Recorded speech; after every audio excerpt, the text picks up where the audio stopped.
नमस्कार. आचार्य 90 FM सर्वांचे मनपूर्वक स्वागत. श्यामची आई या पुस्तकाचे कथांचे आपण आज वाचन करीत आहोत. मी सौ अर्चना सुनील कदम गरिबांचे मनोरथ ही कथा सादर करीत आहे. श्याम अलीकडे खिन्न दिसत असे. आईच्या आठवणीत तो परिणाम नसेल. आई दुःखी व कष्टी जीवन मनासमोर येऊन ती कष्टीत झालं नसेल. श्याम, तुझ्या तोंडावर हल्ली हास्य खेळत नाही. तू उदासीन का दिसतोस? तुला काय होत आहे? मनात कोणते विचार तुला त्रास देत आहेत? रामने विचारले. राम, आपल्या देशात अपरंपार दुःख, दैन्य, दारिद्र्य आहे. मी माझ्या आईच्या आठवणी सांगत आहे. त्या माझ्या भारतमातेच्या जणू आहेत. ही भारतमाता दैन्यात, दास्यात, कर्जात बुडाली आहे. तिच्या मुलांना खायला नाहीये, प्यायला नाही, धंदा नाही, शिक्षण नाही. माझे आतडे तुटते रे. हे दुःख माझ्याने पाहवत नाही. माझी छाती दुभंगून जाते. परप्रांतांनी भारताची केवढी हानी झाली आहे. जिकडे तिकडे कर्ज, दुष्काळ व रोग. लहान लहान मुले जन्मले नाही तोवर मरण पावत आहेत. कोणाच्याही तोंडावर जराही रया नाही. तेज, उत्साह कोठेही दिसत नाही. जीवनाचे झरेच जणू दाटून आले आहेत. परप्रांतीय सर्व भक्षक आहेत, सर्व संहारक आहेत. हिंदुस्थानात आज मरण आहे, जीवन नाही. शोक आहे, आनंद नाही. कृतज्ञता आहे, कृतज्ञता नाही. लोभ आहे, प्रेम नाही. पशुत्व आहे, माणुसकी नाही. अंधार आहे, उजेड नाही. अधर्म आहे, धर्म नाही. भीती आहे, निर्भयता नाही. बंधने आहेत, मोकळेपणा नाही. रूढी आहे, विचार नाही. हे विराट दुःख, सर्वव्यापी दुःख माझ्या लहानशा हृदयाची होळी करीत आहे. माझ्या आईसारख्या लाखो आया या भारतात आहेत. त्याची सोन्यासारखी जीवने मातीमोल होत आहेत. मी उदास होऊ नये तर काय करू? श्याम बोले ना. श्याम दुःख दूर करायलाच उठावे. अंधार पाहून उजेड आणण्यास धडपडावे. बंद पाहून बंद तोडण्यास सरसरावे. निराश का व्हावे? वीराला जितकी संकटे अधिक, तितका सेव अधिक, स्फूर्ती अधिक. राम म्हणाला. परंतु मी वीर नाही, तुम्ही वीर आहात. तुमचा मला हेवा वाटतो. तुमच्यासारखे निराश न होता सारखे धडपडावे असेही मला वाटते. परंतु माझ्या आशेचा तंतू तुटतो. माझी एक उंची असते, ती जिवंत आशा नसते. श्याम म्हणाला. निराश होणे म्हणजे देवाला विसरणे. निराश म्हणजे नास्तिकपणा. शेवटी सारे चांगलेच होईल.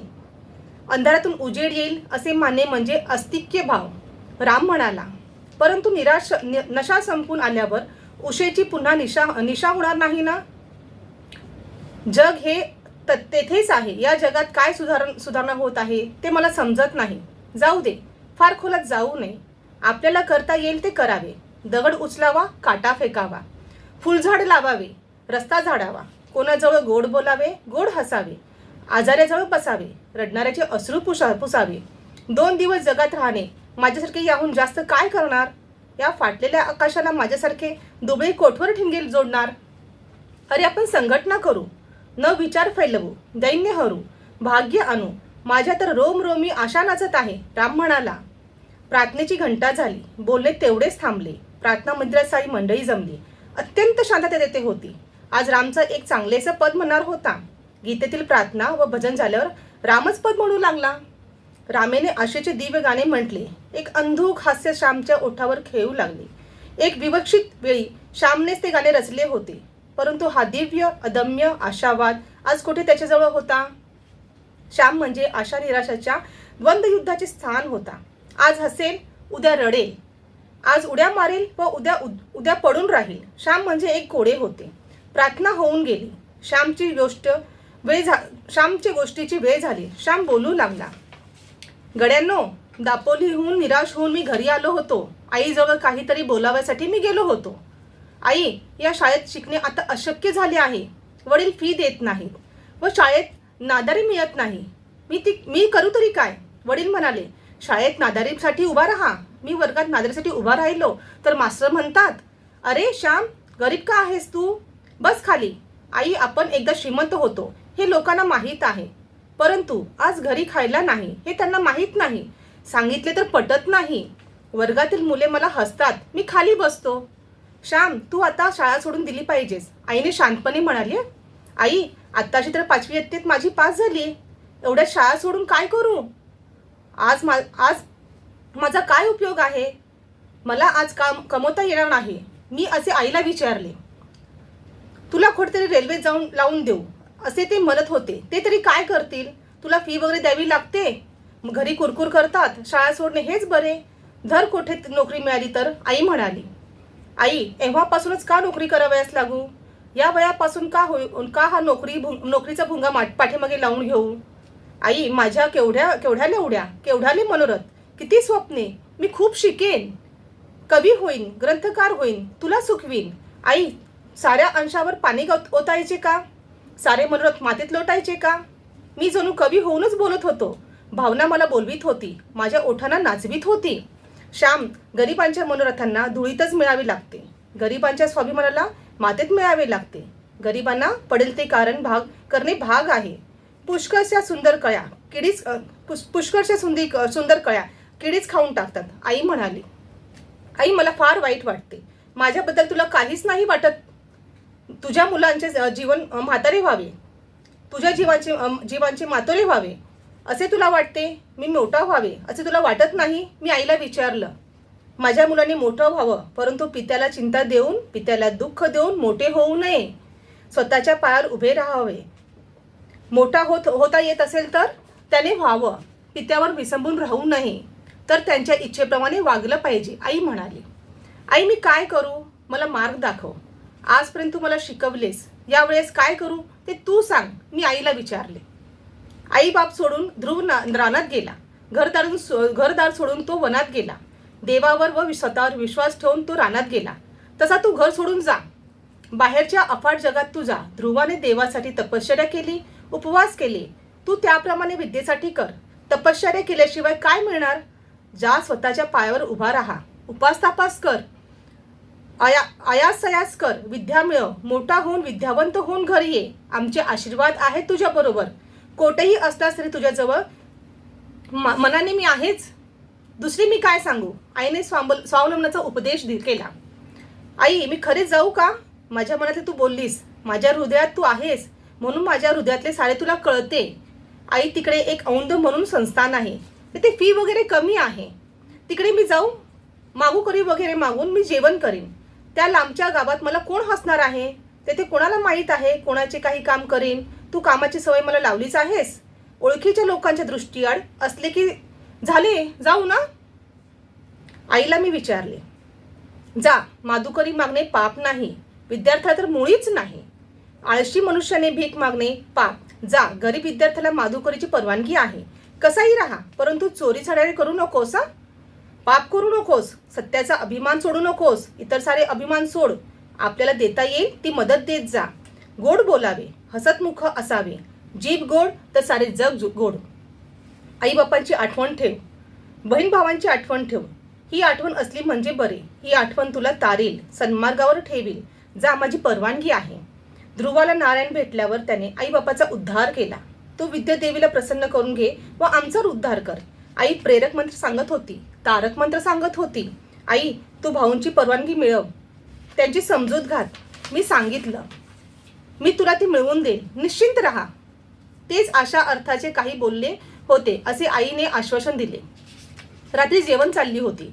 सुक्या आंब्याचे लोणचे होते, कुळिथाचे पिठले होते. म्हटले, श्याम दूर कोठेचा शिकायला जाऊ म्हणत आहे, जाऊ द्या त्याला. आई वडिलांना म्हणाली. कोठे जाणार? तेथेही पैसे पाठवावे लागतील. एक दीडकेही उचलून रोख देणे म्हणजे अशक्य झाले आहे. एकेकाळी या हाताने 1000 रुपये मोजलीत, परंतु याची आठवण कशाला? माझी मतीच चालत नाही. मी लाचार आहे. आज मुलांनी शिकू नये असे का मला वाटते? आपल्या होतकरू, बुद्धिमान व गुणी व कष्टाळू मुलांनी शिकू नये असे कोणत्या बापाला वाटेल? परंतु करायचे काय? असे वडिलांनी मोठ्या खेदाने म्हणाले. तो जाणार आहे, तेथेही पैसे पाठवावे लागणार नाहीत. तेथे शिक्षण म्हणजे फुकट असते.